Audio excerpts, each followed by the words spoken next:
हमारे साथ Valentis advisors के founder and MD Jyoti Vardhan Jaipuria जुड़ गए हैं। Jyoti ji, good morning. Thank you so much आज हमसे बात करने के लिए। मैं आज पहले शुरुआत करूंगा न्यू एज स्टॉक्स में जो ट्रैक्शन बना है पिछले 6 महीने में। सारे स्टॉक्स, चाहे जोमेटो हो, पेटीएम हो, कार्ट्रेड हो या फिर आपका पीबी फिनटेक हो, सारे के सारे स्टॉक्स डबल से ज़्यादा हुए हैं रिसेंट लूज से। आपने पार्टिसिपेट किया है क्या इस रैली में और आपका व्यू क्या है? तो हम लोग पार्टिसिपेट नहीं किए इस रैली में। हम लोग का जो फिलोसफी है उसमें ना हम लोग को अर्निंग्स चाहिए, अर्निंग्स विजिबिलिटी चाहिए और है ना वैल्यूएशन थोड़ा सस्ता चाहिए। हम लोग 3 यूज करके फिलोसफी पे कायम रखते हैं कि अंडर वैल्यूड स्टॉक्स होने का, अंडर ओन्ड होने का और है ना अंडर परफॉर्मिंग होने का। तो अंडर परफॉर्मिंग तो ये मीट कर रहा था कि भाई अंडर परफॉर्म काफी कर दिया था और वो जो वैल्यूएशन क्राइटेरिया है वो इसमें ना नहीं हो रहा था, तो इसलिए हम लोग पार्टिसिपेट नहीं किए इस पे। ओके, अच्छा, मार्केट पर क्या व्यू बन रहा है अब ज्योति जी? क्योंकि एक वन वे रैली रही है मिड कैप और स्मॉल कैप में। क्या आपको थोड़ा सा डर लग रहा है इस समय जो प्राइस एक्शन हो रहा है, प्रमोटर्स के ब्लॉक डील्स के बाद स्टॉक 10% ऊपर भाग रहे हैं? आई एम श्योर ये एक आपके लिए भी एक नया होगा। एक अनुज जी, अपने सब देखने को मिला है कि जब भी रैली आती है तो है ना लगता है कि अरे ये मार्केट रुकेगा ही नहीं, पर अब वैल्यूएशन सस्ते नहीं रहे हैं और स्मॉल कैप लार्ज कैप दोनों में वैल्यूएशन थोड़े महंगे हो गए हैं। तो हम लोग का अनुमान है कि यहाँ से ना एक तरह से टाइम करेक्शन की आवश्यकता है मार्केट को। तो पिछले 6 हफ्ता में वैसे देखने मिला है लार्ज कैप में जो टाइम करेक्शन हुआ है, स्मॉल कैप मिड कैप में भी अभी भी रैली कायम है, पर ये टाइम करेक्शन एक आएगा, हो सकता है थोड़ा प्राइस करेक्शन भी आवे। तो कॉम्बिनेशन ऑफ प्राइस करेक्शन और टाइम करेक्शन से थोड़ा वैल्यूएशन वापस है ना फेयर वैल्यू पे आ जाएगा। अभी थोड़ा वैल्यूएशन फेयर वैल्यू से ज्यादा दिख रहा है। ज्योति वर्धन सर, क्योंकि आप वैल्यूएशंस को काफ़ी इस वक्त वेटेज दे रहे हैं, ये जो कूलिंग ऑफ हुआ था केमिकल्स में लास्ट 3 महीने में, कल से मूव स्क्रीन पे विजिबल है। इस कूलिंग ऑफ में वैल्यूएशन पैरामीटर्स पे आप केमिकल्स को कहाँ रखेंगे? क्या आपकी प्रेफर्ड बाइंग लिस्ट में ये इमर्ज हो रहा है कि नहीं हो रहा है ये? हाँ, इसमें थोड़ा बाइंग लिस्ट में इमर्ज हो रहा था क्योंकि कई कंपनी में वैल्यूएशन थोड़े ठीक हो गए थे। मैं एकदम सस्ते तो नहीं हुए थे पर फेयर वैल्यू जोन में आ गए थे। जो पिछले 2 दिन में रैली देखने मिला है उसका मेन कारण है कि काफी केमिकल्स में ना केमिकल प्राइसिंग में बढ़त आ चुकी है, क्योंकि जब से चाइना मार्केट में आया केमिकल के प्राइसेस नीचे जा रहे थे। बढ़त का एक कारण है कि जो ऑयल प्राइसेस है वो ऊपर चले गए हैं और दूसरा कारण है कि अपने को देखने मिल रहा है कि अभी शायद है ना बॉटम हो गया और एक तरह से यहाँ पे टर्न आया है। हम लोग का अनुमान है 1-2 क्वार्टर अभी भी इतना अच्छा नहीं रहेगा केमिकल कंपनीज के लिए, पर बाय ऑन डिप्स जरूर करना चाहिए केमिकल में, क्योंकि केमिकल का अगला 3-4 साल का आउटलुक काफी अच्छा है। केमिकल्स के लिए 3-4 साल का आउटलुक अच्छा है और एग्जैक्टली यही वर्डिंग्स आपको याद होगा कल जब हम इसी बातचीत में कल अजय श्रीवास्तव जी के साथ थे। उन्होंने कहा था कि अगर आपका प्रोस्पेक्टिव 36 महीने का है, सिर्फ अगर 12-6 महीने के लिए नहीं, प्रोस्पेक्टिव 6 महीने का से बढ़कर आपका 36 महीने का है, तो प्लीज़ केमिकल्स पर नजर रखिएगा। लेकिन सर, आज की सबसे बड़ी स्टोरी पे अगर हम गौर करें, अब देखिए चाहे ये सरकार का कदम कैसे भी हो, चाहे वो महंगाई कम करने के लिए एक निर्णय हो या फिर चुनावी एक फैसला है, सिलेंडर के दाम 200 घटाए गए, नॉन उज्ज्वला सिलेंडर्स का जो बोझ है वो एमसीज पे ही जाएगा।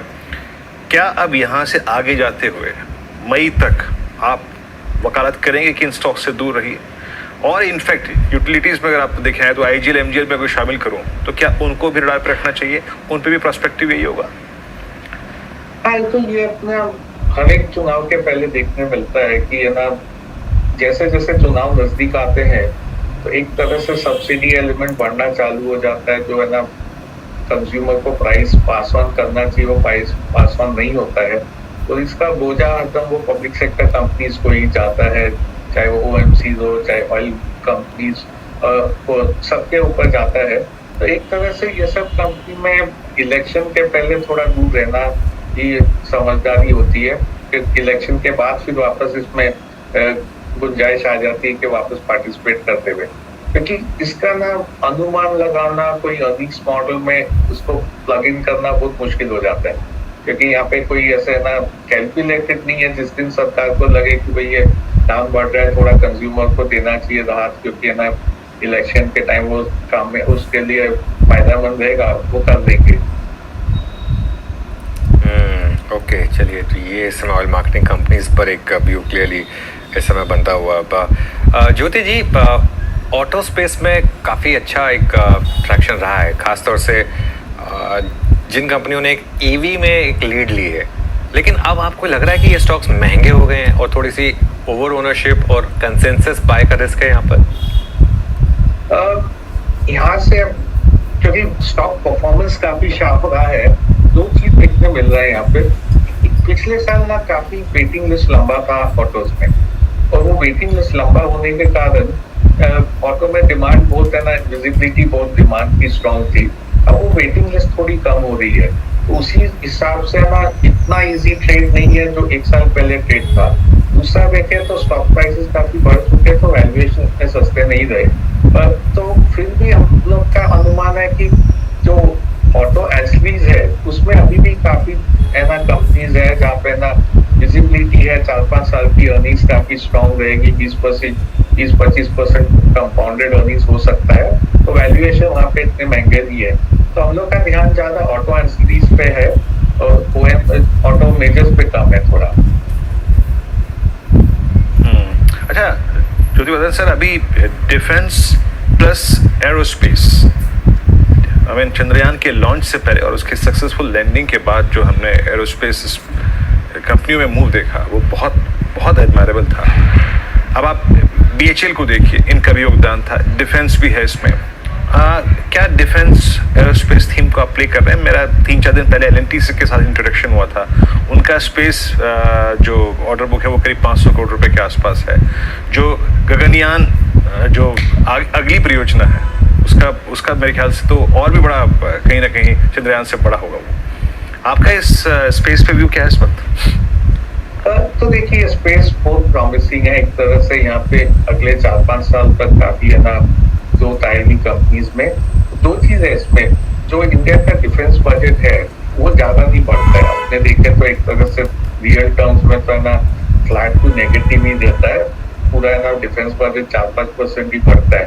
पर उसमें जो है ना स्पेंडिंग हो रही थी वो काफी ना विदेश कंपनी को मिल रही थी। अब है ना गवर्नमेंट का पूरा पॉलिसी हो गया कि है ना भारतीय कंपनीज को स्पेंडिंग मिलेगी, इसलिए भारतीय कंपनीज का जो एड्रेसेबल मार्केट है, जो ऑर्डर बुक है, वो काफी अगले 4-5 साल में बढ़ने वाला है। एरोस्पेस और ये स्पेस प्रोग्राम है उसमें भी ज्यादा से ज्यादा है ना भारतीय कंपनी को मिलेगा। यहाँ पर दो चीज ध्यान में रखना चाहिए कि कई कंपनी जो पार्टिसिपेट कर रही है चंद्रयान में, उसके लिए वो मीनिंगफुल है कि नहीं वो देखना चाहिए, क्योंकि कई बार वो पार्टिसिपेट करते हैं पर उनके ओवरऑल सेल्स के लिए वो बहुत छोटा सा है ना 1% रहता है, तो उसमें ना उनको फायदा इतना ज्यादा नहीं होएगा अर्निंग्स ग्रोथ में। पर कई जो डिफेंस कंपनीज है, डिफेंस स्ट्रोक एरोस्पेस कंपनीज है, वहां पे ना अगले 3-4-5 साल में सेल्स हो सकता है 20%, 25% से बढ़े, और ये सब कंपनीज में पार्टिसिपेट करना चाहिए। सब जगह भाव है ना शेयर के काफी बढ़ चुके हैं, तो एक तरह से वैल्यूएशन को ध्यान में रखना चाहिए और ये बाय ऑन डिप्स करना चाहिए पूरे डिफेंस स्पेस में। एक सेक्युलर थीम है भारत का।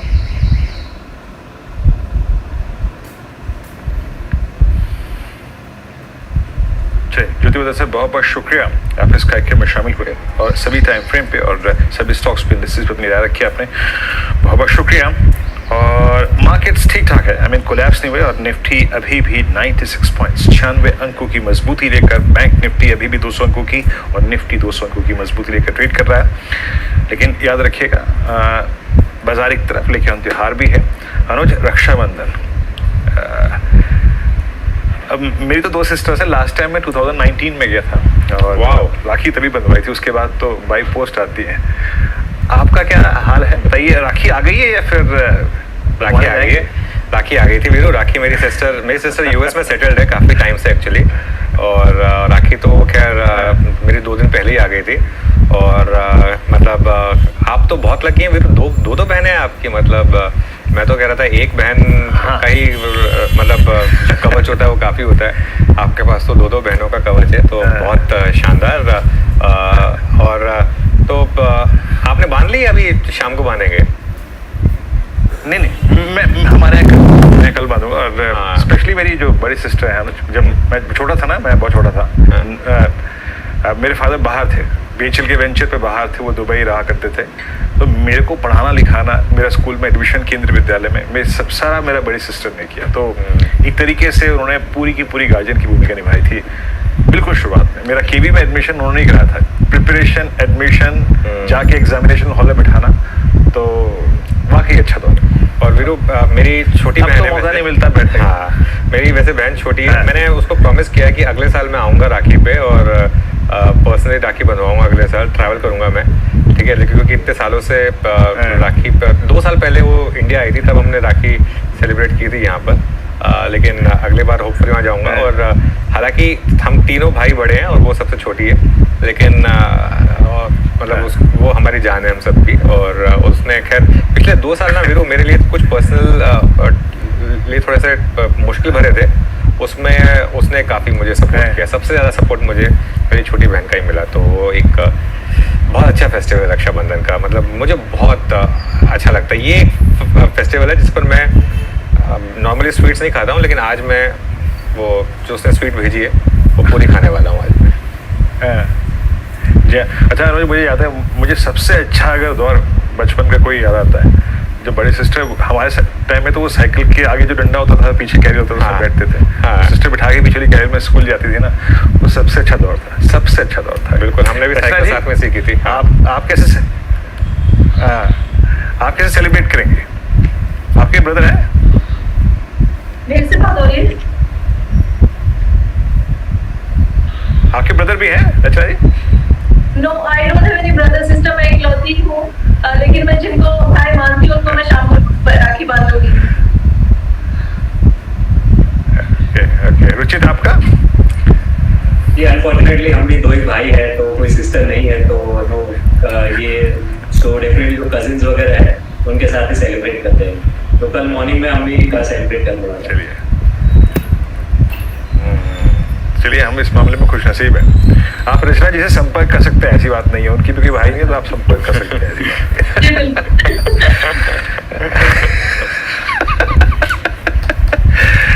चलिए लौटते हैं बाजार पे। आपकी स्क्रीन पे 10:25 इस कार्यक्रम का अंतिम पल ये, और मार्केट्स हाई लेवल पर सस्टेन कर रहे हैं। बस ये है 20 मार्केट। अनुज, अगर सस्टेन कर गया, क्योंकि रिलायंस भी कंट्रीब्यूट कर रहा है, आईटीसी कोलैप्स नहीं कर रहा है, बैंक निफ्टी स्टेबल है लेकिन स्ट्रॉन्ग नहीं है, बट रिलायंस का कंट्रीब्यूशन एक केस बनाता है आज 19,500 का। फिर एक बार जरा 19,400 की कॉल एक बार जरा अगर डॉक्टर साहब मुझे दिखा दें, एक बार जरा 19,400 की कॉल देख लेते हैं, उसके बाद एक आध और स्टॉक पे चर्चा कर लेंगे। 19,000 की कॉल राइटर्स में आज अच्छा खासा कवरिंग आपको देखने को मिलेगा। अब इस समय उसका प्रीमियम जो है मैं एक बार जरा लिख के आ रहा था, हाँ ये देखिए 61-65 पर इस समय वो कॉल 102% प्रीमियम जंप, और अभी तो ओपन इंटरेस्ट 2% ही कटा है वीरू। अगर टिक गए ना इसके ऊपर, हम अगर 19,452 निकाली और टिक गए तो अच्छी कवरिंग आएगी वीरू। एक बहुत संक्षेप में रुचित, इंडेक्स पे आपका व्यू?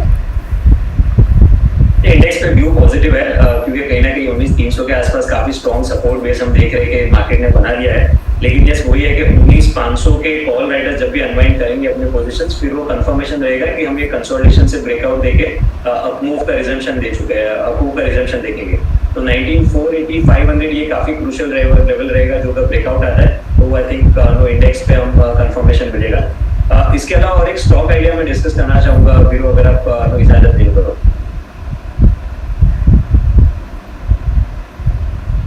इस पेज ओके, चलिए अब एक काम करते हैं, आपको एक स्टॉक दिखाते हैं, मैक्स फाइनेंशियल सर्विसेज। आपकी स्क्रीन पे लेके आइएगा, और अप्रोच क्या रखी गई थी इस स्टॉक पे, कितना बड़ा मूव दिया इस स्टॉक ने, और करीब करीब 1% 940 आपकी स्क्रीन पे, और कब पिक किया गया था जरा इसको देखते हैं एक बार, आपकी स्क्रीन पर आएगा।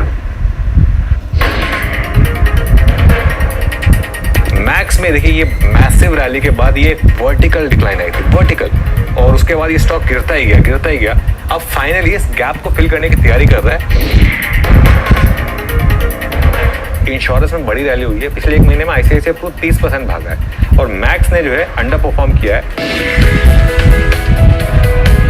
जनवरी 2022 के बाद की अपनी सबसे स्ट्रॉन्गेस्ट ट्रैजेक्टरी पे ट्रेड कर रहा है, हाईएस्ट लेवल पे ट्रेड कर रहा है। मैक्स फाइनेंशियल 4.5% ऊपर। मैक्स इसको हमने स्पॉटलाइट में कवर किया था जून में 700 रुपये पर, और अब 900, 1 साल से ज़्यादा का रिटर्न 2 महीने में मिल गया।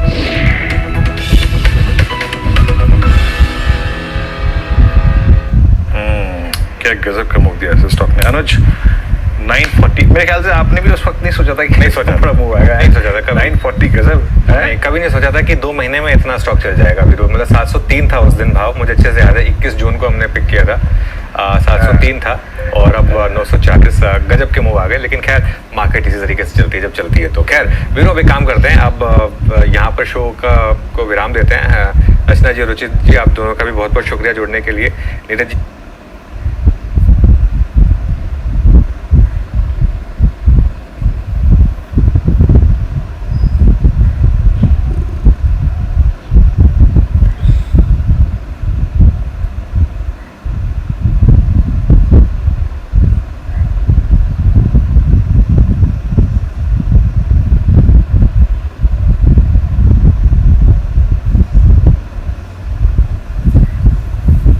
आज फुल नहीं, भोपाल में भी नीरज जी, सिर्फ मेरी नहीं है, आशीष को भी आपको इसकी बधाई देनी चाहिए, भोपाल में भी है। बिल्कुल। तो खैर मिड कैप की रैली जबरदस्त है, इसमें कोई शक नहीं है। तो चलिए शुरुआत करते हैं ट्रेडर्स हॉटलाइन की। पहले लेकिन हेडलाइंस।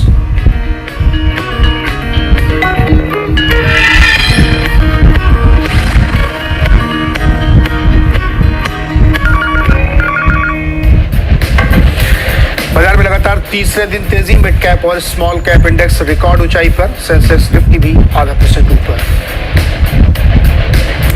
चीन में रेट कट की उम्मीद ने मेटल शेयर्स में निखार, हिंडाल्को, हिंदुस्तान कॉपर, टाटा स्टील 2% तक ऊपर। ऑटो रियल एस्टेट शेयर्स में दिख रही है रफ्तार, टीवीएस मोटर्स 52 हफ्तों के शिखर पर, एमएनएम, आइशर मोटर्स, अशोक लीलैंड में भी 2% का उछाल। ब्लॉक डील के बाद जोमेटो 5% उछला, लेकिन इस 15 स्फूर्ति बड़े सौदे के बाद 3% नीचे। एलपीजी सब्सिडी पर सरकार की सफाई, केवल उज्ज्वला योजना के तहत ही मिलेगी सब्सिडी। आम उपभोक्ता के लिए 200 रुपए कटौती का ओएमसीज उठाएंगे भार। बीपीसीएल, एचपीसीएल, आईओसी करीब 2% डूबे। और दुबई की टेक्सटाइल कंपनी खरीदने के बाद गोकुलदास में जोरदार तेजी, आज भी शेयर 8% ऊपर, 2 दिन में 28% की तेजी।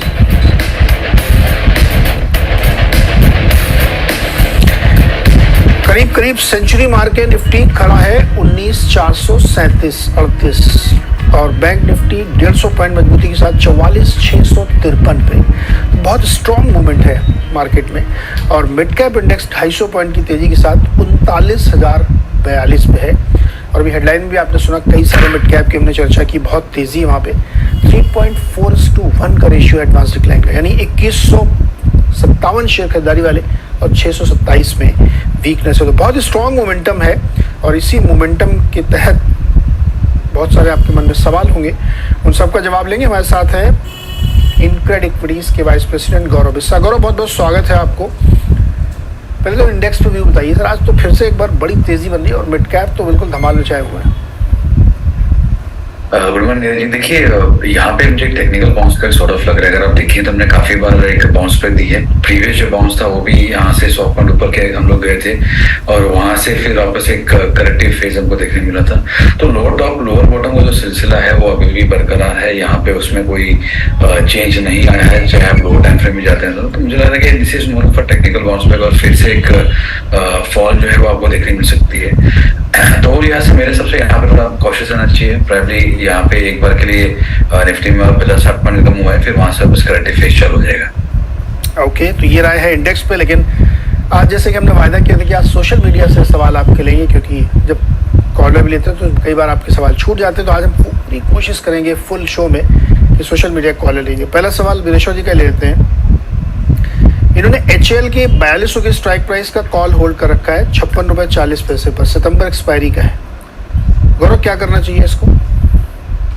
देखिए एचएल में मोमेंटम काफी स्ट्रांग होता है, लेकिन इसमें एक ही दिक्कत होती है कि जब भी आप यहाँ पे अगर देखेंगे एक मूव आता है, एक दो दिन में मूव आता है, फिर फिजल आउट हो जाता है। और हमने देखा है कि आज 2 दिन का या 3 दिन का नहीं है, ये पिछले अगर साल भर से देखेंगे जब मूव आता है तो ये काफी स्टैगर्ड वे में आता है, और फिर अगर उसमें आप निकल जाते हैं तो ठीक, अदरवाइज फिर कंसोलिडेशन आता है। तो स्ट्रक्चर वीक नहीं है, लो टॉप हायर बॉटम भी बन रहे हैं, लेकिन जैसे मैं पहले भी यहाँ पे चैनल पे कहा है कि अगर आपके ऑप्शन बायर है, अगर आपको 2-3 दिन में पैसा नहीं बनता है तो एक बार निकल जाना चाहिए, क्योंकि आप टाइम वेल देते रहते हैं। यहाँ पे इनके लिए जो सलाह होगी वो होगी कि आप स्टॉप लॉस लगा दीजिए 3890 का स्पॉट में, इसके नीचे रह जाएगा तो आप एग्जिट कीजिए। आपका अगले सीरीज का है तो आप एक बार के लिए अगर रखते भी हैं तो उतना ज्यादा आपको पेन पॉइंट नहीं देखने मिलेगा, तो आपके लिए स्टॉप लॉस होगा 3890 का। ओके, ये राय बन रही है HAL पर। अगला सवाल है, हालांकि रिसेंट लिस्टिंग है लेकिन अभिषेक का सवाल एड्रेस करने की कोशिश करते हैं। आर्टेमिस मेडिकेयर 200 शेयर इनके पास है, 73 रुपए के भाव पर 1 साल के लिए लेना चाहते हैं। अब गौरव, बहुत पुराना तो नहीं है, बहुत लंबा चार्ट नहीं होगा, लेकिन नजरिया इनका लंबे समय के लिए। आर्टेमिस मेडिकेयर देखिए यहाँ पे ओवरऑल अगर हम ट्रेंड की बात करें तो वो खराब नहीं लग रहा है, और ये स्पेस जो है थोड़ा यहाँ पे पॉजिटिव ही रहा है, और इनका नजरिया जो है ये भी इट्स नॉट शॉर्ट टर्म। तो मेरे हिसाब से यहाँ पे एक बार आप बाय भी कर सकते हैं। थोड़ा आपको तुरंत रिटर्न मिले वैसा नहीं होगा, मैं कहने का मतलब है कि आपको बहुत बड़ा अपसाइड चाहिए वैसा फिलहाल ना होगा, कि कंसोलिडेशन फेज में फिलहाल ही चल रहा है। तो यहाँ से आप बाय कर सकते हैं। आपके जो स्टॉप लॉसेस होंगे वो आपके होंगे 110 के, और ऊपर में अगर आप स्टॉक देखेंगे तो एक 140-50 के लोग दिखा सकते हैं। ओके, तो ये है आर्टेमिस मेडिकेयर पर आए। और कविता जी ने सवाल पूछा। कविता जी, आपको भी रक्षाबंधन की बहुत शुभकामनाएं। इनके 2 सवाल हैं। एक है लवेबल लॉन्जरी का, जो लॉन्ग टर्म के लिए होल्ड करना चाहती, क्या ये 180 तक जाएगा? दिखाइए जरा अभी क्या प्राइस चल रहा है लवेबल लॉन्जरी का। और दूसरा सवाल इनका आंध्रा शुगर का है, जो 135 के आसपास मिली। पहले लवेबल वाला 141 पे इनको 180 इनका माने कि वहां तक जाना चाहिए, जाएगा ये? देखिए यहाँ पे ब्रेकआउट अभी तक फिलहाल हुआ नहीं है। अगर मैं इसके वीकली चार्ट्स अगर देखता हूँ, और अगर मैं 2022 से भी अगर देखूँ तो आप देखिए लोअर टॉप लोअर बॉटम बन रहे हैं, तो वो हिसाब से ट्रेंड फिलहाल वीक है। और एक बार ये पार कर ले एटलीस्ट 160, 150, 155 क्लोजिंग आ जाए, तो मुझे लगता है कि 180 के लेवल अटेम्प्ट करेगा, क्योंकि वही इसका प्रीवियस स्विंग आया था। तो जैसे आपसे पहले भी कहा है कि आप अगर प्ले कर रहे हैं तो आपके स्टॉप लॉसेस का फंक्शन होना चाहिए। फिलहाल रजिस्टेंस पे है आपके स्टॉप लॉसेस, जो मुझे यहाँ पे नजर आ रहे हैं 120 के हैं। तो 120 के स्टॉप लॉस से अगर आप 180 के लिए प्ले करना चाहते हैं तो आप कर सकते हैं। फिलहाल जो है स्ट्रक्चर उतना स्ट्रॉन्ग नहीं है, क्योंकि लोअर टॉप लोअर बॉटम बन रहे हैं वीकली चार्ट्स पे, बट एक बार के लिए आप इसको होल्ड कर सकते हैं।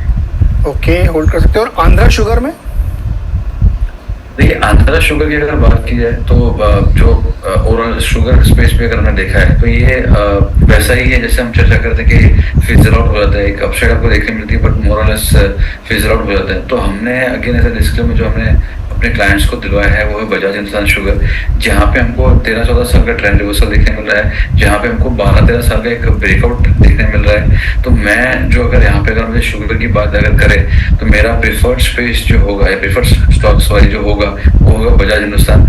रही बात अगर आपको चाहिए कि मुझे आंध्रा में ही करना है, तो आपके जो प्रीवियस स्विंग लो था 98.9 वो एक अच्छा सपोर्ट है, उसके नीचे अगर आए तो आप एग्जिट कर सकते हैं और वो स्टॉप लॉस से आप बाय कर सकते हैं। ओके, तो ये है राय आंध्र शुगर के बारे में। अभिषेक गर्ग ने मारुति की कॉल ली है अगले महीने की 10,000 रुपए वाली स्ट्राइक प्राइस की 90 रुपए पर, क्या करना चाहिए इनको? कोई एक